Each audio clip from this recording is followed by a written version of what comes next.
पांडुरंगाची ही अत्यंत सुंदर नयनरम्य अशी मूर्ती आत्ता माझ्यापाशी आहे. खरोखरच पांडुरंग अर्थात वारीचा आत्मा आणि त्याचं प्रत्यक्ष सगुण रूपातलं हे दर्शन आहे.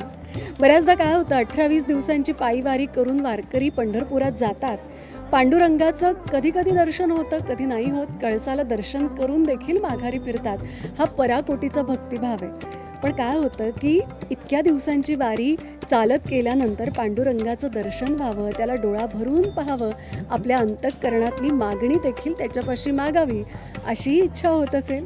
मी असं म्हणेन, झी टॉकीजच्या माध्यमातून पांडुरंगाकडे मागण्याची संधी आपण वारकरी माऊलीला देतो आहोत. आत्ता माझ्यासोबत ज्या माऊली आहेत मी त्यांना विनंती करते, आधी तुम्ही तुमचं नाव सांगा आणि त्यानंतर पांडुरंगाला तुम्हाला जे काही सांगायचं आहे, त्याच्याकडे जे मागायचं आहे ते मागा. माझं नाव जितोबा बाजीराव जाधव असं आहे. माझं गाव फलटण तालुक्यात वडजल असं गाव आहे, सातारा जिल्ह्यात गाव आहे. पांडुरंग चरणी मी एक मागणी मागत आहे. पांडुरंगा, माझा वारकरी सुखी झाला पाहिजे. पांडुरंगा, माझा शेतकरी सुखी झाला पाहिजे. माझा समाज काही बोंधूबाबांनी जो अंधश्रद्धेच्या विळखेत टाकलेला आहे, त्या अंधश्रद्धेच्या विळखेत निघून श्रद्धेच्या विळखेत पडावं आणि माझा हा वारकरी, माझा शेतकरी, माझा हा सर्वसामान्य समाज जो दुःखात आहे तो सुखी व्हावा, समृद्धीने व्हावा, हीच माझी पांडुरंग चरणी अपेक्षा आहे, मागणी आहे. रामकृष्ण हरी, रामकृष्ण हरी. माऊली, तुम्ही ही जी मागणी आहे ती पुन्हा एकदा समस्त शेतकऱ्यांच्या वतीनं पांडुरंगाकडे मागितलेली आहे. तुम्हाला असं वाटलं नाही का की स्वतःसाठी काहीतरी मागावं?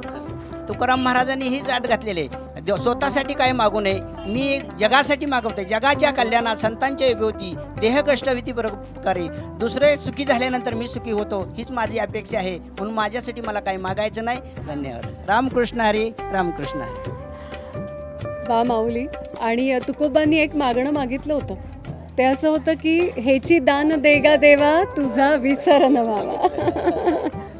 तर अर्थात पांडुरंग परमात्म्याची कधीही त्याचं विस्मरण होणार नाही. कायम आपण त्याचं स्मरण करत राहू, नामस्मरण करत राहू. आणि त्याचसाठी हा वारीचा अत्यंत मंगलदायी आणि चैतन्यदायी सोहळा आहे, नाही का? तर या सोहळ्यामधले हे आनंद क्षण असेच आपण अनुभवत राहणार आहोत. आणि तुम्हा सगळ्या वारकरी माऊलींच्या आयुष्यामध्ये सुखाचे अनंत क्षण येवोत, पांडुरंगाची कृपा सगळ्यांवरती राहो अशी त्यालाच विनंती करते.